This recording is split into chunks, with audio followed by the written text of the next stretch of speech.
Recording in progress. Welcome to the June 2nd, 2025 meeting, hybrid meeting of the Board of Health. Thank you, Sarah. That was quick. How about going to attendance as usual? Eric? Present. Mary? Present. I'm Hillard. Charlie? Great. Okay, so my math is correct. We have quorum. Eric, you agree? Yes. Okay, so we can move forward. Public comment as usual. Everyone just stand online here. Anybody calling in? I don't see any hands yet.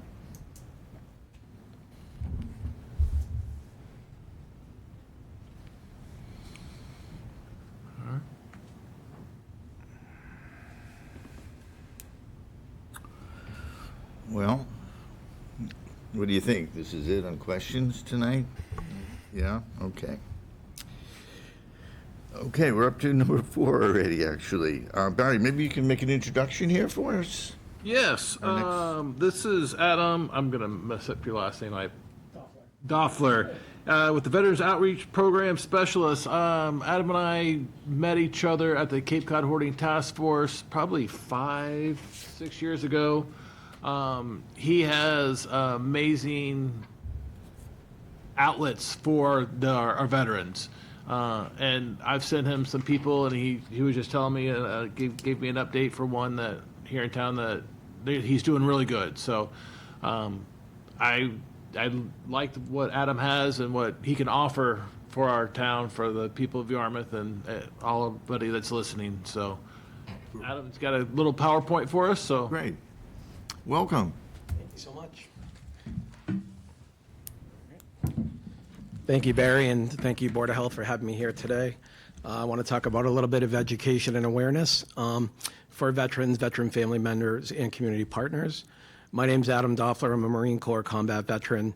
Grew up on Cape Cod my whole life. Grew up in Hyannis, went to Barnstable High, graduated 4 Cs, joined the Marine Corps, ended up going to Desert Storm, and here I am. So it's an honor to be here and you know, take it very seriously, the community that I grew up in. I just want to get all the information out there.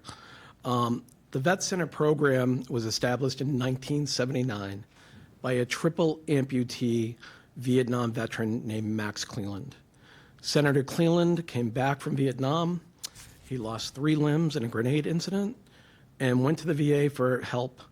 And they said, we don't offer PTSD health at that time.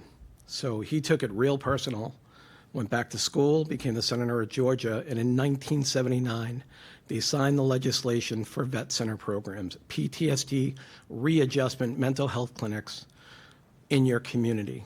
So that's what the vet center program is. Next slide. So our mission to welcome home and honor those who serve, those still serving, and their families by reaching out to them, engaging their communities, and providing them with quality readjustment, counseling, and timely referral. Next slide. So who are we? The Vet Center program is federal, so we are the VA. We are just in the community. When you think about the VA, you think about the big brick and mortars in Boston and West Roxbury and Providence, and they're all great. But the Vet Center's in your community. It's more of a light atmosphere. It is not the brick and mortar feel. What do we do? So we offer free and confidential counseling. Everyone that I work with in my office is a licensed clinician, either a mental health counselor, licensed social worker, licensed psychologist. So I know as a combat Marine, it's an oxymoron to ask for help, especially when it comes to PTSD. So what we really try to do at my office is get it right the first time. It's so hard to break that barrier and walk through the door. What we really try to implement in my office is one-stop shopping. So it doesn't matter if you're coming in for counseling, the GI Bill, VA healthcare, it doesn't matter what it is. Basically what I've established is federal, state, and nonprofit community partners working with our office to try to get the veteran to the right place, because that first time that they come in could be the last time. So we really try to make it right the first time. Referrals, we work very closely with the state and town. Director of Veteran Services, Greg Quilty, covers Provincetown to Bourne. Certainly Yarmouth is a big part of it as well. So those are state and town benefits. Then you also have the nonprofit, the Cape and Islands Veterans Outreach Center. All this information will be in your packet as well. It's a lot to remember, but the key thing is to get to the person who can actually follow through and get the veteran where they need to go. Next slide. So we talked about some of the different counseling that we offer, but we also offer group counseling. So Vietnam veteran group, substance abuse group, anger management group, stress therapy group, substance abuse group, but we also offer some recreational activities. We recently started a hiking group, so many great trails on Cape Cod. Get veterans out there to help them with their PTSD. We have an equine therapy group down in Brewster. So it's been an amazing, how great the Cape Cod community is to their veterans and their family members. We also offer family counseling as well. That's one big thing that the VA really doesn't offer, but at the Vet Center we do have a licensed marriage and family therapist. Next slide. Qualities of the Vet Center, I think we touched on them briefly. We are not the big brick and mortar. We're in your community. We're right downtown Hyannis on West Main Street, directly across from Party Freeze Ice Cream. As we know, West Main Street's a pretty busy street, so we have a high foot traffic and walk-in area. Confidential, free and confidential services. We also do a lot of work out at Joint Base Cape Cod. A lot of the veterans out there have top secret clearances, but because of we have an added layer of confidentiality where the DOD cannot look at our records unless the veteran signs a release of information for that. So a lot of the veterans out at the base love that aspect of it. Next slide. Referrals, talked about it briefly, the one-stop shopping. I think the VA has done an amazing job. Specifically, I've been there since 2010. In the last 5 years, everything now is digital now. Everything's really up to date. But if you Google VA benefits, there's 10,000. You don't even know what you're looking for. So that's why it's good to connect with someone like me in the community who can break it down for your service, help you apply for VA healthcare, help you apply for all these different benefits, because I want to emphasize these benefits were earned, not given. So we got to make sure we get them. We have a very high volume of veterans on Cape Cod. I think we're the highest in Massachusetts, actually. Education bills. Right now, the GI Bill, no one even knows this. If you did 3 years of active honorable service and you get out, we'll pay for all your school, all your books, and we're going to give you $4,400 a month non-taxable to go to college. I mean, you don't think that could change a young kid's life if they had this information? So that's why I love to do community events like this to pass it on to everyone else. Next slide. Those are the 7 Vet Center locations, including ours in Hyannis. It doesn't matter where you live. There's 307 across the nation, 1 in Puerto Rico, 1 in Guam. So we have a lot of snowbirds here on Cape Cod. They'll come to our office for counseling and they'll say, you know what, I'm going to Florida for the winter. Great, we'll transfer you into the Vet Center program. Next slide. The call center, incredibly important. Life is stressful. A lot of veterans who have PTSD, they struggle, they're stressed out. If you call our office, it doesn't matter if it's 2 o'clock in the morning, 3 o'clock in the morning, Saturday or Sunday, someone is going to answer the phone. You're going to get transferred to the combat call center. It's going to be a licensed clinician on the other side, or it's going to be another veteran themselves who will get the information back to us. So we're very proud of the call center. Next slide. So that's kind of a brief overall of what the Vet Center program is and what we do. I just wanted to talk about a couple things in the packet that I handed out. On Tuesdays and Thursdays specifically, I block times to meet with veterans, veteran family members, and community partners. Anyone can schedule with me to sit down, go over your specific service, and make sure that you get everything that you're entitled to. Also in your packet is the Vet Center brochure, which will talk a little bit more about our different programs and services. The VA Medical Clinic, which is great, is right down the street from us at 233 Stevens Street in Hyannis. That's where veterans will go and get their VA medical services. So all the veterans on Cape Cod fall under the Providence, Rhode Island VA Medical Center. However, we have a great patient VA medical clinic in Hyannis. So I literally enroll veterans in VA healthcare every day. If I had a nickel for every time I heard, I didn't know I was eligible for that. Just send the veteran over. It doesn't matter. There's so much misinformation out there, and they're just so beyond themselves once they find out they're actually eligible. So that's VA medical. Then the last piece is information on the different organizations that I work with quite closely. Federal, state, and nonprofit. The Cape and Islands Veterans Outreach Center is an amazing nonprofit. Ironically, they're directly behind the VA Medical Clinic in Hyannis, which is incredibly convenient.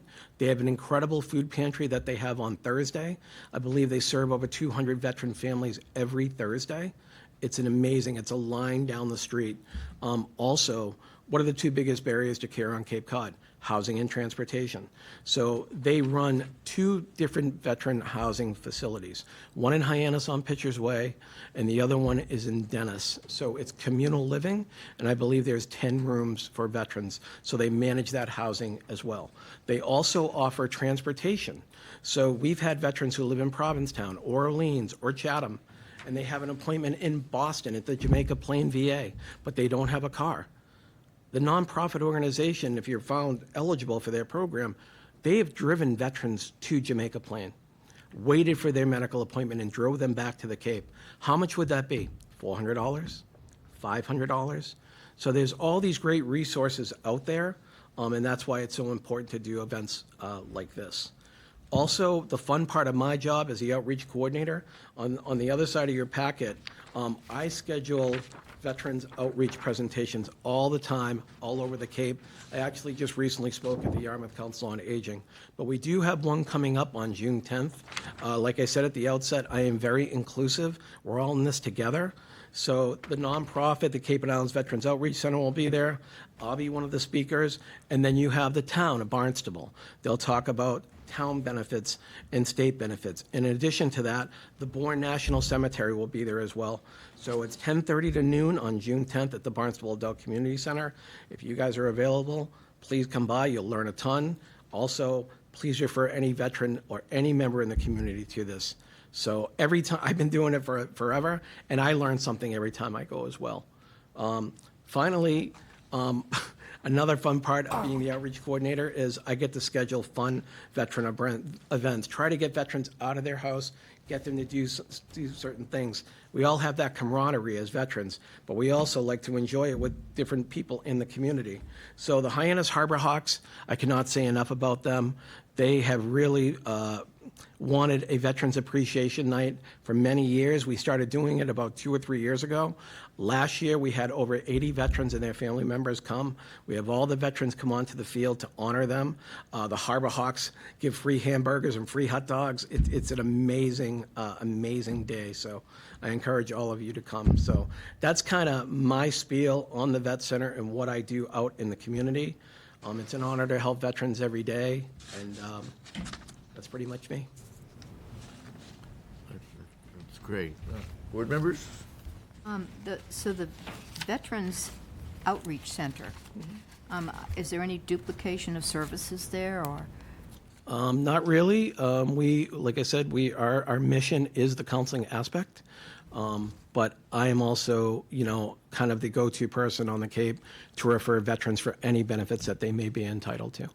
So the whole goal is to get them to come in, look at their discharge paper, see how long they served, see if they served in combat, and connect them with Cape and Islands Veterans Outreach Center, Department of Veteran Services. We've all been working together for a very long time. I think the Cape is very unique like that, where all the organizations are so close. Are you subject to any of the cuts that have been made? We are not. No, nothing has been cut on our end, and nothing has been cut for veteran benefits.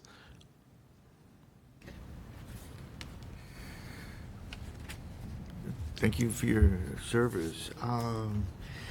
What happens with the offspring, sometimes the kids of some of the veterans? I mean, services for kids. So at our office specifically, I mean, as you know, Joint Base Cape Cod is Army, Coast Guard, and Air Force.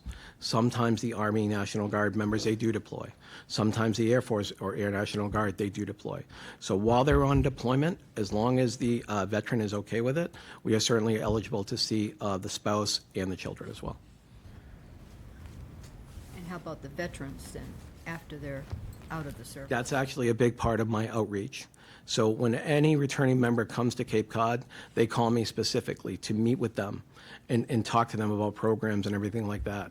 I wish when I got back from Desert Storm in 1991, we had programs like that. But this has all come to fruition right around 2004. The whole idea of let's help veterans as soon as they return, get them connected with services and get them hooked up with all the different programs in their specific community. Will help their family also, Yes. children. Yep. Also, yep. And the military, you know, in and of itself, you know, they help the family members while the veteran is deployed also. So I've been going out to Joint Base Cape Cod for about 12 years now. Again, same thing, great people. They're incredibly supportive of the program and all the different veteran organizations. I must mention that in the news, you hear about delays of the waiting lists and times to get care. It could be for diagnostic testing. It seems to take a long time. Can you tell us anything about what's going on with that? So, I mean, I'm not at the big VA. I am down here. My part in the process is submission and helping the veteran get enrolled. I am very fortunate in that I built a relationship with the head of eligibility at the Providence VA. Because if you look at the healthcare application, it says it mail it to Atlanta, Georgia. You know, it's kind of like a clearinghouse, and then based on your zip code, you get scheduled. If you enroll at my office, I have a direct pipeline to the Providence VA Medical Center. And every single time when I speak to a veteran, I say to them, yes, you have your outside doctor, or yes, you're on Medicaid or Medicare. It doesn't matter. We are not insurance. We're healthcare. So you can have a primary care doctor here and primary doctor there. Your hearing aids might be cheaper. Your glasses might be cheaper, so on and so forth. So I don't know the exact wait time to get scheduled for a primary care doctor in Hyannis, but I have not received any complaints. I will say that. They're incredibly efficient down there. That's what we kind of pride ourselves on. And I can't say enough about their program. In Yarmouth, we do have some nonprofits that offer food and meals, and something you may benefit some details. You can certainly reach out to Barry and find out about those. They're very active, unfortunately. People That would need be food. great. You know, information is power as far as I'm concerned. You know, that's what my drill instructor used to say to me in the Marines, knowledge is power. And, you know, we have all these great benefits, but like I always say, what good are they if no one knows about them? So, you know, I try to do as many different events at that food pantry on Thursdays at the Hyannis Clinic. So, for example, that June 10th event, I'll hand the food pantry people, they will hand out these flyers to all 200 cars going through. So you can be modernization with this new, you know, technology, and we can email everybody. But as you know, a lot of veterans on Cape Cod and their family members, they struggle with technology. So it's okay to go old school too and hand them out as well. So we're very cognizant of that. I really wasn't of the generation of computers myself, you know, graduating in 1988 from high school. So I'm learning all the time too. But I always want to try to make sure that we include every veteran, whether you served in World War II or Iraq or the current conflict. Anyone else? Thank you. Thank you so much. Feel free to come back if you'd like to come speak, and just, you know, some people listening at home, Yeah, well, educated. thank you, guys. I really appreciate it. Then maybe next time I come, I could bring the Director of Veteran Services and the nonprofit, Barbara Ann and Greg Quilty as well, so that way you'll have kind of a three-prong approach. But please feel free. My business card is in the packet. Please feel free to come to any of our events. I will certainly email Barry and Sarah information on upcoming events, et cetera. And it was a real honor to be here today. Thank you. And I mean, if you had a client who's interested as well, certainly would welcome that person. Fair enough. Yeah. Yeah. Okay. Thank you. Thank you all. Thank you, Adam. All right. Thank you, guys.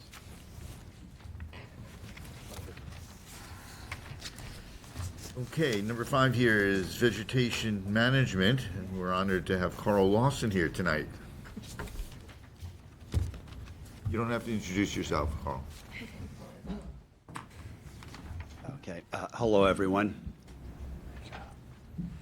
I have an overview of, if you'd like me to begin with that. All yours. Okay, so Massachusetts Coastal Railroad has submitted for approval to the Mass Department of Agriculture a 2025 yearly operational plan for vegetation management. So they have their 5-year plan that they renew every 5 years, or they resubmit.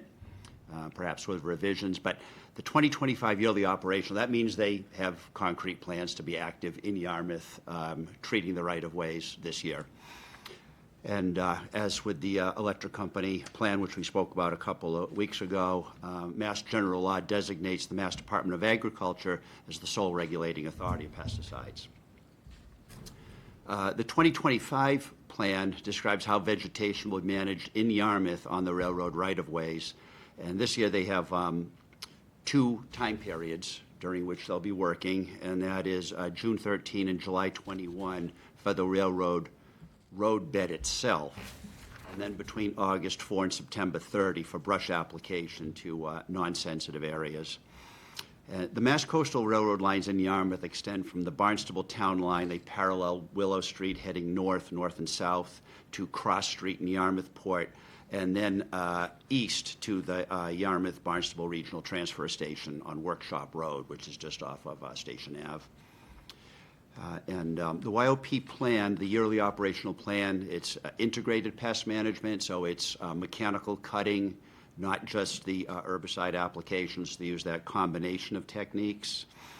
And the portion that includes herbicide application of brush is scheduled to occur from August 4 to September 30. So most of August and September, they'll be doing that. Now, one interesting thing I noticed was that starts about 2 weeks later, and it ends about 6 weeks later than their time period for the same program last year. And I know last year one of the comments from the board was that due to plant nutrient translocation, it might be more beneficial to make that a little bit later. Now, I contacted the preparer of the plan to see if they made that amendment based on our request. And the preparer of the plan, the actual individual, is on vacation, but he did email me back, and he said nothing else in the plan, the core of the plan has changed, so perhaps we can hear more about why they made that change in times, but it sounds favorable.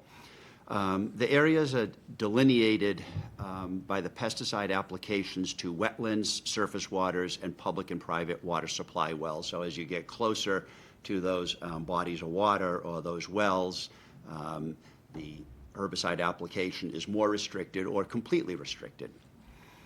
And why do they have to do this? Well, they have to do it because vegetation growing in the roadbed can compromise the structural integrity of the bed.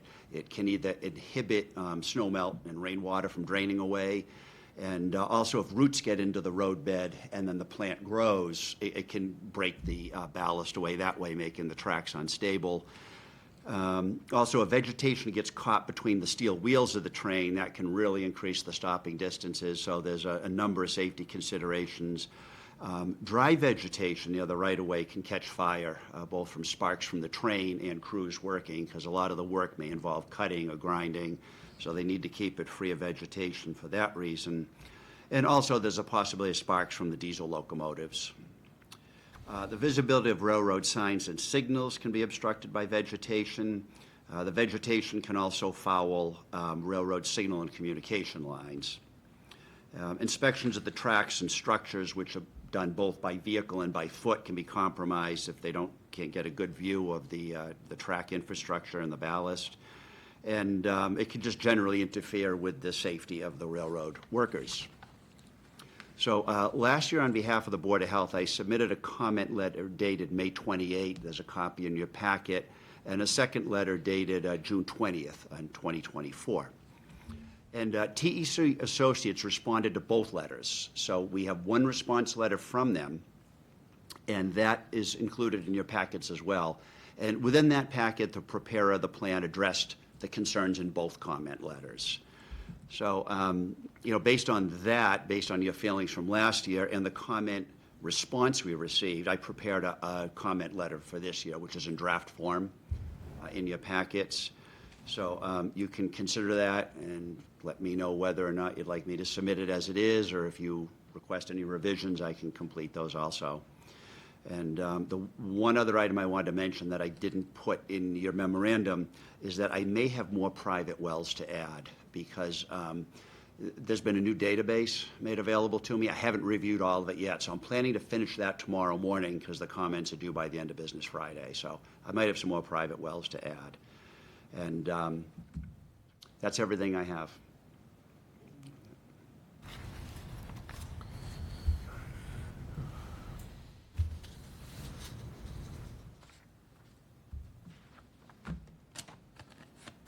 I was just thinking, when you said that about the houses with wells, just thinking about new house owners wouldn't necessarily know about this, about what takes place.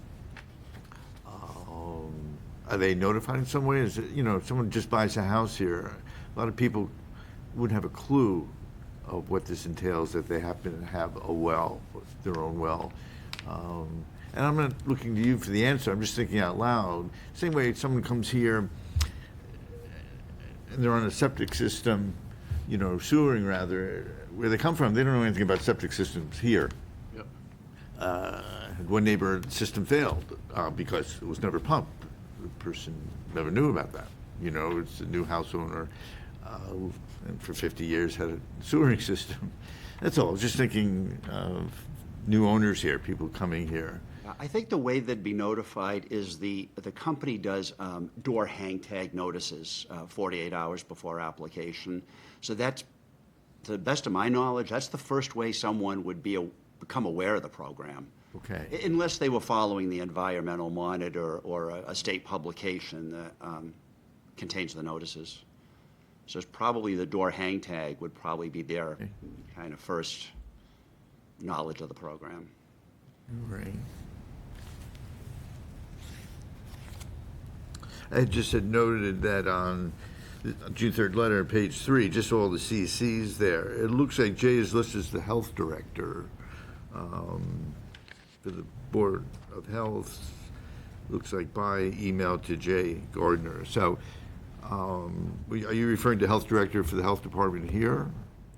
Or he's the first person mentioned up on top along Board of Health? Oh, I'm sorry, So that I would, should have omitted that, so Yeah, that that's can all. be the first It's- revision. not much of one. Yeah, Yeah, I'll anyone strike have that. anything? The letter is Thank you really for pointing that out. well written. Does look like they took your advice, Eric, and moved it back a little bit, so. I don't know if it was because of that, but It'll take 2 weeks. we'll take Thank you, we'll Eric. take it. Go for another 2 weeks next time, that's all, okay? Anything on the letter, any edits you'd like to make? Send it. Okay, I'll make that Yeah. update you mentioned, and then I'll get that letter in the mail, possibly with a few additional wells, depending on what I find tomorrow morning. Sure. Okay, thank you. Thank you. Hey, thanks Thanks, again. Carl. You're welcome. Good job, My Carl. pleasure. Well, we go on to reviewing the minutes. We have, looks like May 5th, and that's the first up.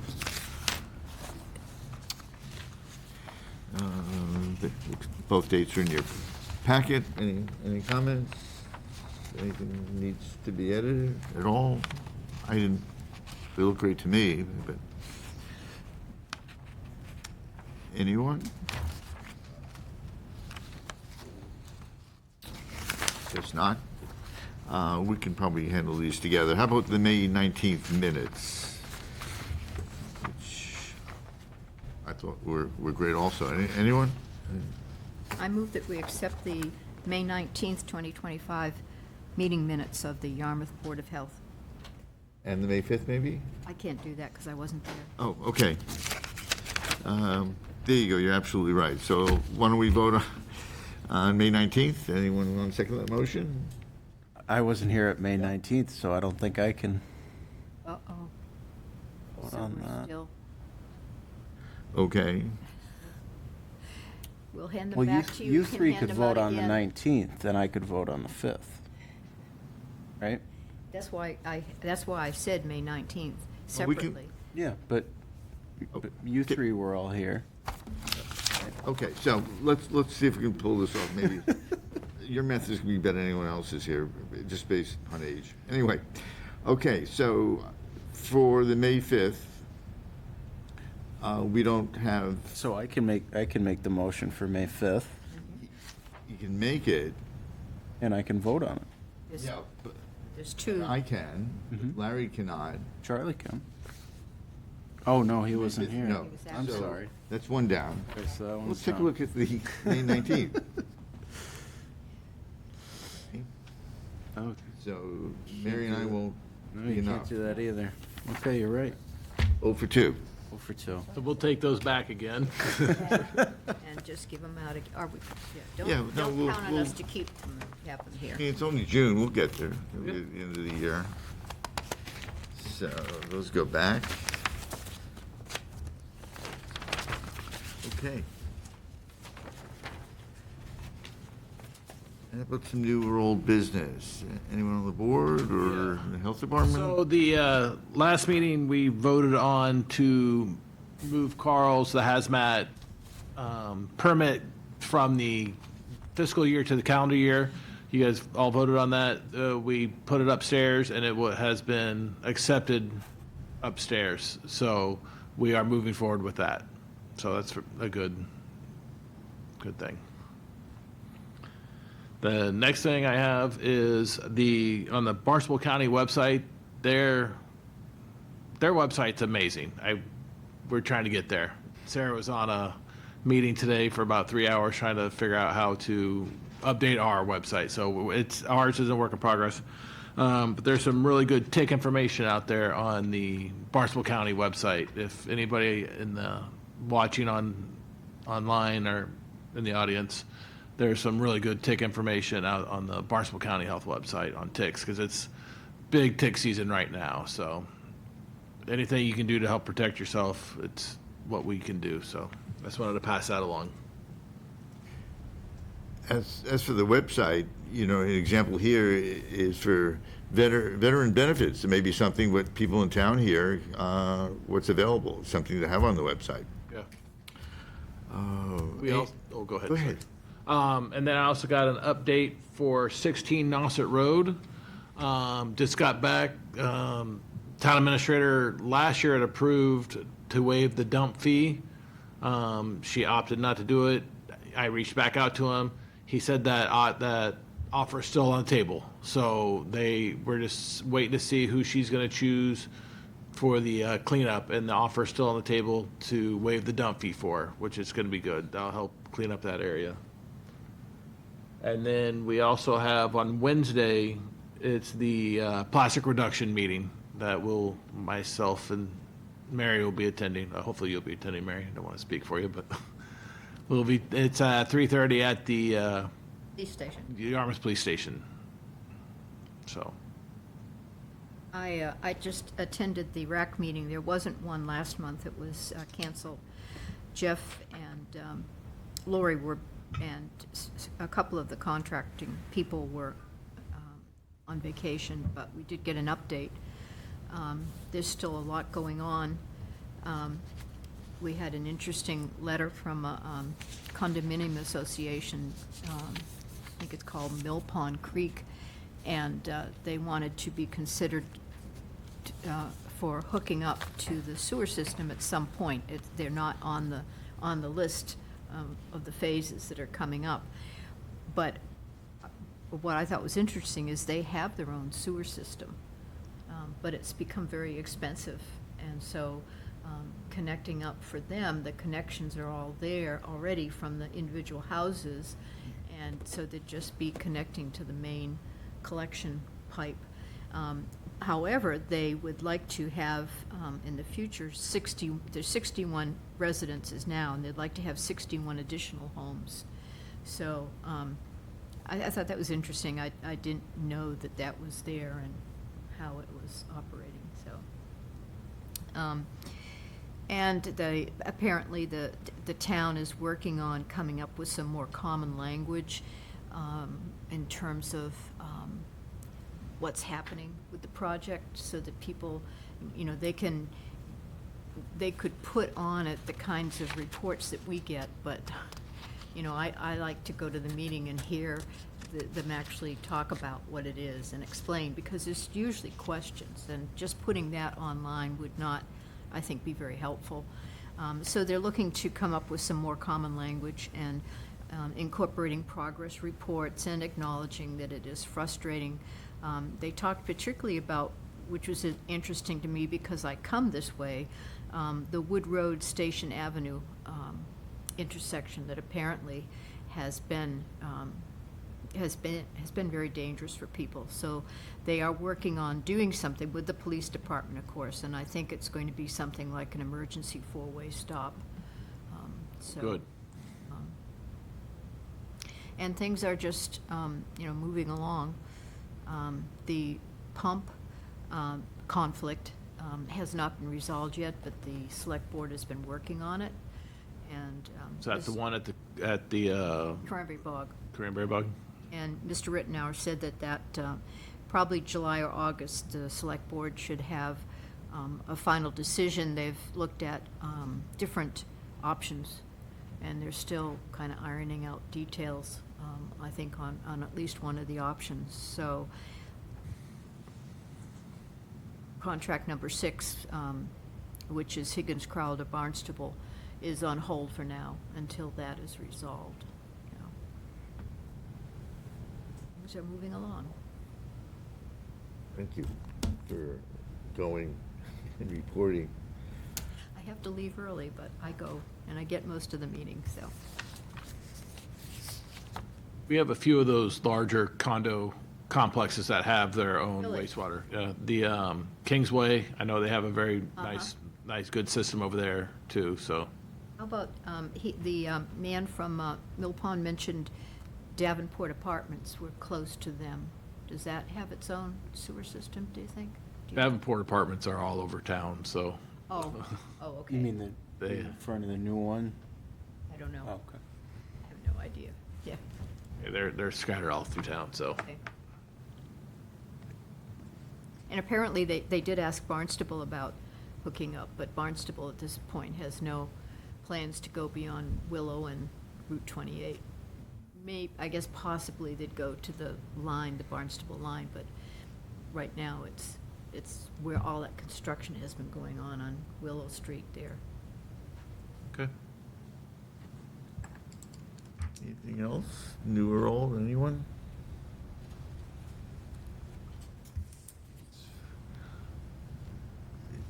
Just look at the clock, everyone.